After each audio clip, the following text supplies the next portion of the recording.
तो भाई यहाँ पे साहब पूरी हमने लगाई। फिर 18 इंच की सीड ड्रिल में एक कूड़ बंद किया, एक कूड़ लगाया, 18 इंच पे ही लगाया। तो आपके यहाँ पे किसान देखने आए होंगे, शुरुआत में तो ये हो सकता है कि ये क्या कर रहे हैं, ये 9 इंच पे के बजाय 18 इंच पे लगा रहे हैं। वो तो सब कुछ वो तो शायद वो बोलते भी होंगे कि हाँ, ये गलत कर रहे हैं या नहीं ऐसे। नहीं, वो तो कहते हैं बेवकूफ़ है, जी, जी। इनको अकल नहीं है, इनका पैसा जाता है। कुछ लोग आपके यहाँ पे दमोह जिले में मैं जानना चाहूँगा, यहाँ पे कुछ लोग मैंने जो संपर्क में है वो ये करते हैं कि खरपतवार नाशक का कीटनाशक के साथ में अनसन प्रयोग करते हैं, मिला के बोते हैं, एक नहीं दो दो तीन तीन करते हैं। तो कुछ जगह पे मुझे ऐसे भी शिकायत आई थी कि उनकी सोयाबीन खराब भी हो जाती है।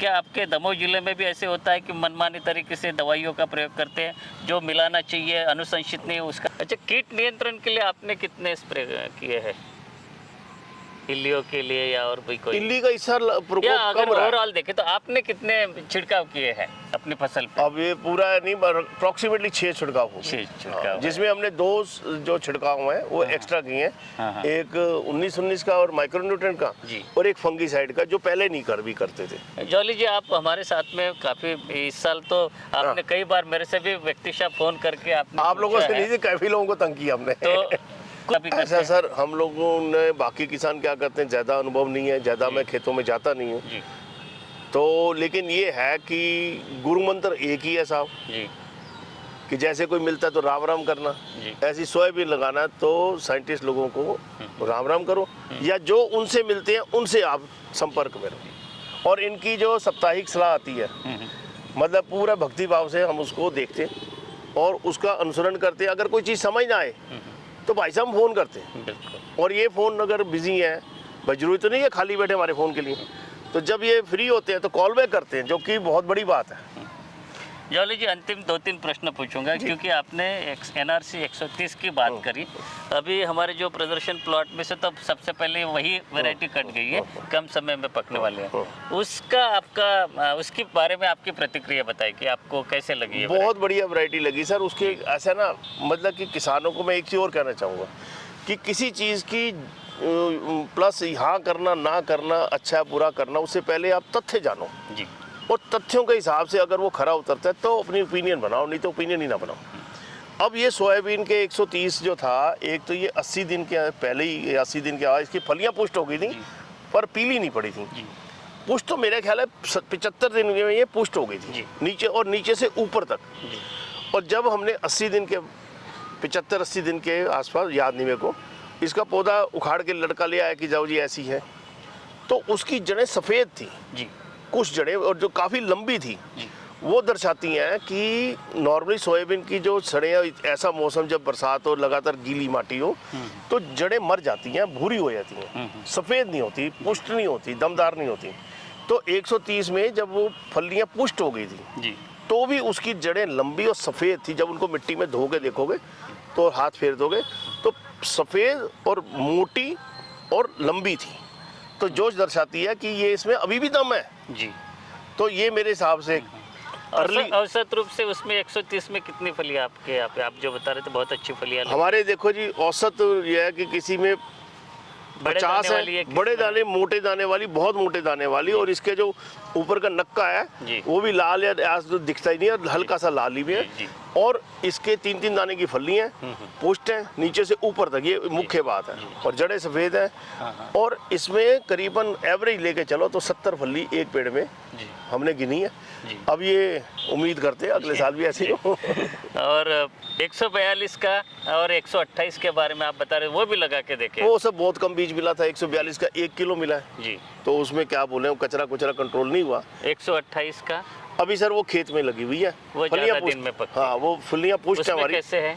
फलियां पुष्ट है, मस्त है एकदम। अच्छा। हाँ, नीचे से इतना बड़ा पौधा है, कमर जितना आया हुआ, 3.5-3 फुट के आसपास, गिरा नहीं है, इरेक्ट है, और जो फलियां का भी अच्छा जमावड़ा है। साथियों, मालवा के किसान मध्य प्रदेश के अगर बात करें या दूसरे राज्यों से भी जाते हैं, लेकिन एक नया है कि हमारे साथ में जो दमोह ज़िले के किसान हमें मिले हैं, और वो वहाँ पे दमोह ज़िले में किसानों को अपने स्वयं के प्रयास से दूसरे किसानों के लिए प्रेरणा स्रोत बनने की कोशिश की जा रही, क्योंकि वो इतना अच्छा उत्पादन ले रहे हैं या तकनीकी को अपना रहे हैं, एक प्रकार से दूसरे लोग उनको फॉलो करते हैं।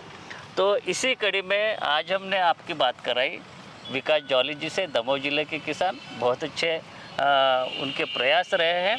हम उनसे आगे में भी डॉक्टर साहब एक जी, समस्या हम लोगों को फेस कर रहे हैं और प्राय हमारे एरिया में सारे लोग उसको फेस करते हैं जी, कि शुरू में कचरा हम लोग कंट्रोल कर लेते हैं किसी खरपतवार, तरीके जी। से। हाँ, 40 दिन तक तो नहीं होती, 50 दिन तक नहीं होती। उसके बाद से नए किस्म का कचरा जो कि पहले होता ही नहीं है, वो एकदम से इरेक्ट होता है और इतनी स्पीड से बढ़ता है। जी। और जब अच्छी बरसात हो जाए तो और उसकी दवाई भी कोई नहीं, और उस टाइम पे दवाई डालने का मौका भी नहीं है कोई। मौका भी नहीं। और उस टाइम पे खेत इतने गीले हैं, उनकी जड़ें इतनी फैली हैं, उसमें सिला मिरी है और 2-3 और हैं जी जी। जो कि, और एक सफ़ेद मुर्गा टाइप है। इनका देखिए, रोकथाम के लिए जॉली जी ऐसे है कि अब लोगों ने परंपरागत तरीके मोर और लेस छोड़ ही दिए हैं, है ना। जो डोरा या कुल्पा चलाने की जो तकनीकी थी, बहुत बेस्ट तरीका था हमारे पास में।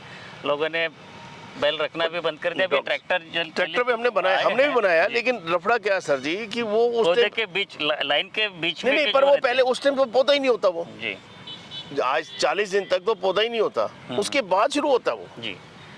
हमने जॉली जी जैसे हमारे दर्शकों को मैं बता दूं कि एक चीज़ हमने इस साल लोगों को जागरूक करने की कोशिश की कि जब 20-25 दिन की फसल हो जाती है, तो हमने एक तरीका बताया कि जिस समय पे खरपतवार नाशक, जो कि हम जो बोल रहे हैं कि अनुशंसित खरपतवार नाशक या अनुशंसित रसायनों का ही प्रयोग करें, और उसमें जो इमेजेटापायर है या क्विज़ालोपा पिताइले, ये 2 खरपतवार नाशक है। और उसके साथ में 3 प्रकार के कीटनाशक, चाहे वो क्लोरेंट्रानिलिप्रोल हो या आपका जो इंडोक्साकार्ब हो, तो इस प्रकार से 3 जो है उसको मिला के हम प्रयोग कर सकते हैं। हमने ये जानकारी देने की कोशिश की कि 20 दिन की फसल हो जाए तो एक ही साथ में आपका खर्चा भी बचेगा। तो क्लोरेंट्रानिलिप्रोल के साथ में आप क्विज़ालोपा पिताइले, आपका इमेजेटापायर का छिड़काव आप कर सकते हैं। तो उससे क्या होता है कि आपके अगले 1 महीने तक पत्ती खाने वाली इल्लियों से आप अपनी फसल को सुरक्षित कर सकते हैं। तो आपका ये हो जाएगा, और उसके साथ साथ निंदा नियंत्रण का भी काम हो जाता है। डॉक्टर साहब वो हमने किया था। अब इसमें एक चीज़ और है जो मतलब कि किसी जो हमारे आस जो हमारे पुराने खेती वाले हैं, दुकानदार भाई भी हैं, वो कहते हैं क्लोरेंट्रानिलिप्रोल महंगी दवाई है। आप वही कह रहे हैं ना, कोरोजन। बिल्कुल बिल्कुल, वही। तो कोरोजन उस टाइम पे पौधा होता छोटा, जी फैला नहीं होता, और उस टाइम अगर हम कोरोजन डालेंगे तो 18 इंच पे लगाया जी। तो काफ़ी मात्रा तो ज़मीन में गिरेगी, पौधे पे कम गिरेगी, जैसे आजकल की यंत्र है, जैसे ट्रैक्टर माउंटेड है। तो वो कहते हैं अभी इसको डालोगे तो आपको पूरा जो है महंगी दवाई है, पौधे पे तो कम गिरेगी क्योंकि पौधा है ही छोटा। तो अगर आप इसको और 1 महीना रुक के डालो, जब पौधा बड़ा हो जाए, वनस्पति बड़ी हो जाए तो डालो। और अभी आप इसको, जैसे थोड़ी हल्की दवाई है नहीं, बट इसका क्या है कि नाइट्रोजन इसका बेंजोएट। डोज भी कम रहता है। आप देखिए आजकल जो जितनी भी नई दवाई आ रही है, उसके पहले जैसे 1.5 लीटर 3 लीटर ऐसी मात्रा नहीं लगती है। हमें तो सर पैसे से गिनना ना। अब ये जो इमाइक्टिन बेंजोएट है, उसका जो प्राइस और उसकी क्वांटिटी है वो 35 रुपये का एक पीठ पेटी लगती है जी और जो कोरोजन है इसकी 70 रुपये की लगती है। ये बात तो है। तो अब अगर 70 रुपये खर्चे और उसके बाद उसकी वर्थ जो है, पौधा तो है ही नहीं वहाँ पे, तो वहाँ क्या करेगा वो। अच्छा, और एक पौधे पे एक लाइन पे तो डलेगा नहीं, क्योंकि हमने तो ट्रैक्टर से या बूम से डालना है तो 10 लाइनें 4 लाइनें इकट्ठी जाएंगी, बिल्कुल। तो वो एक समस्या है। तो इसमें आपका हमें क्या जो है वो, इसके ऊपर प्रयास की हाँ आवश्यकता हाँ है। हाँ हाँ। तो साथियों, हम धन्यवाद देते हैं जॉली जी से, और ऐसे ही किसानों के साथ में हम आपको मिलाते रहेंगे, उनसे जानने की कोशिश करेंगे, आपको बताएंगे उनके माध्यम से कि वो किस प्रकार से खेती करते हैं, क्या तरीके हैं जिनसे कि हम दूसरे किसानों से भी सीख सकते हैं। क्योंकि वैज्ञानिक से तो हमेशा हम जानकारी देते ही है, लेकिन कुछ किसान भी ऐसे जो कि अपने खेतों पे अभिनव प्रयोग करते हैं, दूसरे किसानों के साथ में मार्गदर्शक के रूप में कार्य करते हैं। तो इसी कड़ी में मैं आप सभी दर्शकों की ओर से जॉली जी को धन्यवाद देता हूँ। मैं सर एक सारे किसानों से विनती करूंगा कि वो जो सलाह लें, उसके बाद अपना अनुभव साइंटिस्ट लोगों के साथ शेयर जरूर करें, और उसको जो है अपनी जायदाद समझ के दबा के ना बैठें। उनको चाहे अच्छा हुआ चाहे बुरा हुआ, तो ये एटलीस्ट इतनी हेल्प करेंगे कि आपका अगर ये गलत हुआ तो क्यों हुआ, ये इनका ये तो मतलब इनकी खुराक है, और उससे हम लोग मतलब इनको वंचित ना करें, अपने अनुभव इनको जरूर दें। मैं उसी श्रेणी में आज इनके पास आया हूँ। तो साथियों, देखते रहे हमारा कार्यक्रम सोया संवाद और मध्य भारत समाचार, और संस्थान के यूट्यूब चैनल को लाइक करें, सब्सक्राइब करें। ऐसे ही जानकारी आप पाने के लिए आप सभी का धन्यवाद।